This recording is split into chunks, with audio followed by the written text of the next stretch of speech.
Quelle est la différence entre les émotions et le ressenti?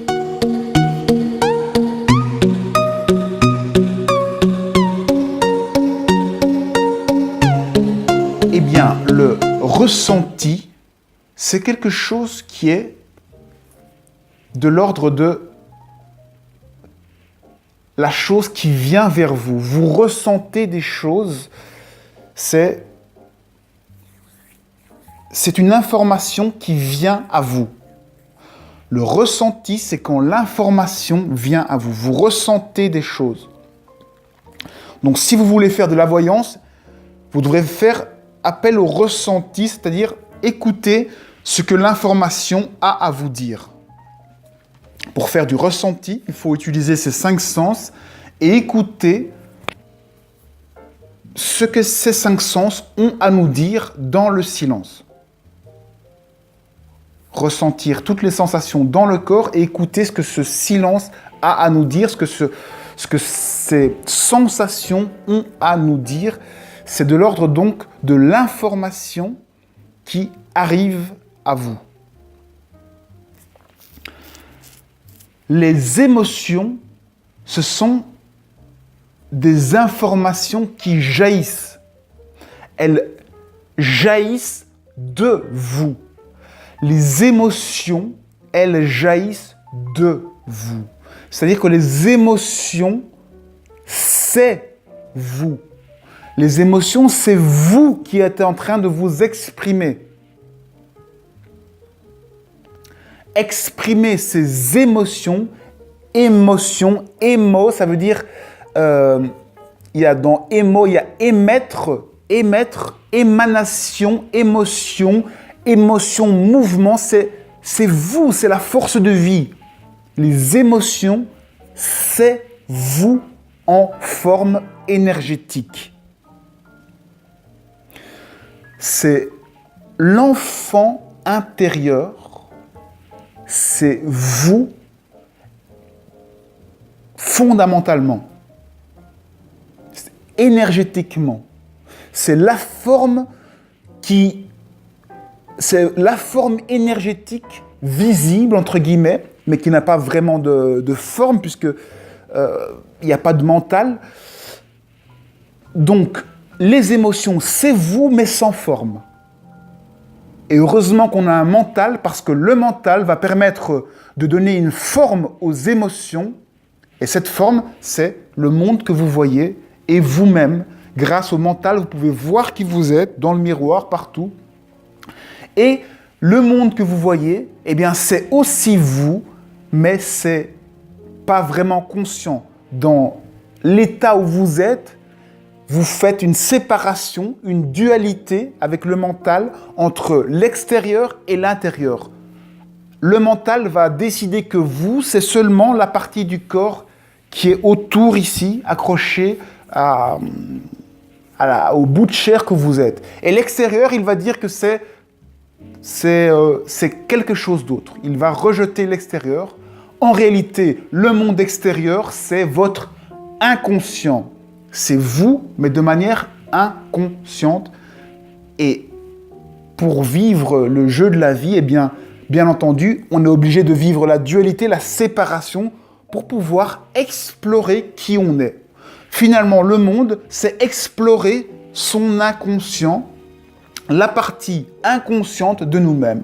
Et donc, peu à peu, avec le ressenti, on va découvrir comment notre inconscient nous parle et donc peu à peu se découvrir et grandir en conscience. Grandir en conscience, c'est avoir une conscience de nous-mêmes plus proche de la réalité qui ne se limite plus à notre corps, mais qui commence à augmenter de dimensions, on commence à percevoir des dimensions plus subtiles de nous-mêmes, des dimensions subtiles à l'intérieur, qui se reflètent aussi à l'extérieur.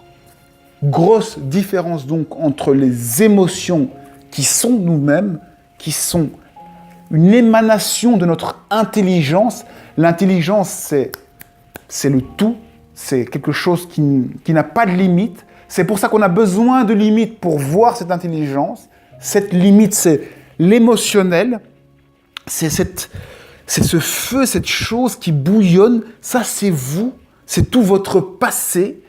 Et pour pouvoir le voir, il y a le mental qui va mettre comme une caméra qui diffuse, un projecteur qui diffuse cet émotionnel. Alors évidemment, il diffuse et le décor semble changer toujours, mais c'est toujours vous que vous voyez, des parties de vous qui sont à découvrir, à réaliser. C'est pour ça qu'on parle de réalisation. Un être réalisé, c'est une personne qui réalise la réalité du monde, c'est-à-dire qu'il est une particule dans un tout et qu'il est les deux à la fois, qu'il peut se déplacer de l'un à l'autre selon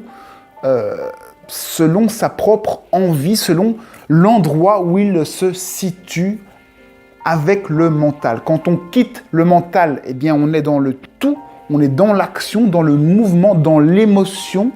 L'émotion, c'est une partie du tout énergétique. Et quand on est dans la matière, dans le physique, eh bien là, on est bien séparé, on est dans le mental, on utilise bien notre mental. Donc, ce sont toujours les deux qui vont ensemble, la partie créative et la partie mentale, donc une partie qui permet de voir le monde et une partie qui permet de l'être, de le jaillir, de l'exprimer.